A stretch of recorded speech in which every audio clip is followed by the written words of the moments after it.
दोस्तों, आपने इस लड़के को कौन बनेगा करोड़पति शो में अमिताभ बच्चन के साथ ज़रूर देखा होगा। अगर उनके साथ नहीं देखा है, तो किसी न किसी सोशल मीडिया हैंडल में आपने इनके वीडियो ज़रूर देखे होंगे, जिनमें वह बच्चा काफ़ी ट्रोल हो रहा है। लोग उनके बारे में भला-बुरा बोल रहे हैं, उनको कह रहे हैं कि इस बच्चे में संस्कार नहीं है, बड़ों से कैसे बात करना चाहिए, तमीज़ नाम की चीज़ नहीं है, आज की जनरेशन कहाँ जा रही है, कुछ इस तरह की हज़ार बातें चल रही हैं उनके ऊपर। दोस्तों, आपने वीडियो में देखा होगा कि वह बच्चा अमिताभ बच्चन से काफ़ी अजीब बिहेव कर रहा है, ईगोसेंट्रिक होकर बात कर रहा है, अमिताभ बच्चन तक को बोलने नहीं दे रहा है, वो भी अनकंफर्टेबल हो जाते हैं उनकी बातों से। दोस्तों, ये कहना तो पूरी तरह से सरासर गलत होगा कि इनमें उनके माँ-बाप की गलती है, उनके परिवार की गलती है कि बच्चों ने मतलब माँ-बाप या फिर उनके परिवार वालों ने उन्हें संस्कार नहीं दिए। ये बात पूरी तरह से कहना गलत होगा, क्योंकि आजकल ज़माना बदल रहा है, लोग ज़माने के साथ चल रहे हैं और ज़माने में आज टेक्नोलॉजी का युग है, तो उसके अनुसार लोग कार्य करते जा रहे हैं। दोस्तों, आजकल आप एक चीज़ नोटिस करिएगा और ये हर घर की कहानी है कि अगर कोई छोटा बच्चा रो रहा है, तो लोग उसे शांत करने के बजाय उनके हाथ में मोबाइल थमा देते हैं और कार्टून लगा के दे देते हैं कि ले अब तू कार्टून देख और शांत रह, हमें अपना काम करने दे। लोग काम में इतने मसरूफ़ हो चुके हैं, काम को इतना ज़्यादा महत्व देते हैं कि अपने बच्चे को संस्कार देना तक भूल गए हैं।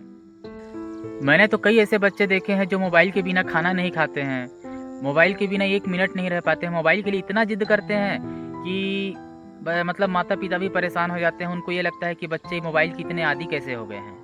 दोस्तों, एक बात बताऊँ मैं, ये जो संस्कार होती है ना, बड़ी महँगी चीज़ होती है, ऐसे किसी को फ्री में नहीं मिल जाती है, ना जाने कितने त्याग छुपे होते हैं उसके पीछे, तब कहीं जाके बच्चा संस्कारी बनता है। अगर एक बच्चा संस्कारी है, तो आप ये मान के चलो कि बच्चे ने त्याग करे हैं, उनके माता-पिता ने भी त्याग करे हैं, तब कहीं जाके वो बच्चा संस्कारी बना है। अगर उनके माता-पिता संस्कारी नहीं होते, तो वो बच्चा भी संस्कारी नहीं होता।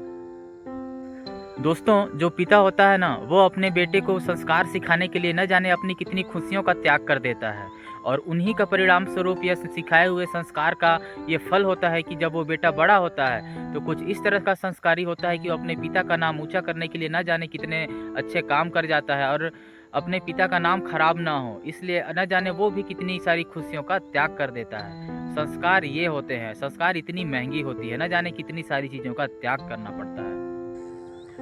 दोस्तों, मैंने एक छोटी-सी कहानी पढ़ी थी, जिसमें होता ये है कि पत्नी अपनी पति से पूछती है कि कभी जीवन में ऐसी परिस्थिति आ जाती है या ऐसा सिचुएशन बन जाता है कि आपको, मेरे को या तो फिर अपनी माँ को, दोनों में से किसी एक को चुनना हो, किसी एक का चुनाव करना हो, किसी एक के साथ रहना हो, तो आप किसका चुनाव करेंगे? तो वो पति कहता है कि मैं अपनी माँ का चुनाव करूँगा। तो उसकी पत्नी कहती है कि मैं इतने सालों से आपके साथ हूँ, आपकी सेवा कर रही हूँ, आपके साथ रह रही हूँ, आपकी हर खुशियों में साथ रह रही हूँ, तो आप मुझे छोड़ के अपनी माँ को क्यों चुनोगे? तो वो पति क्या कहता है, ज़रा ध्यान से सुनिएगा। उनका पति कहता है कि मैं ऐसा इसलिए कर रहा हूँ, मैं आपको इसलिए नहीं चुन रहा हूँ, आपके बदले अपनी माँ को चुन रहा हूँ, क्योंकि भविष्य में कभी ऐसा नहीं होना चाहिए कि जो हम दोनों का जो बच्चा हो, वो कभी आपको छोड़ दे और अपनी पत्नी के साथ चले जाए। मतलब सोचो दोस्तों, वो अब उनका बेटा संस्कार सीखे, इसीलिए वो अब पति भी अपने आप को संस्कारी बना रहा है ताकि उसका बेटा भी संस्कारी बने। कुछ इस तरह का होता है दोस्तों, संस्कार सीखने के लिए बहुत सारी चीज़ों का त्याग करना पड़ता है। जो संस्कारी होता है,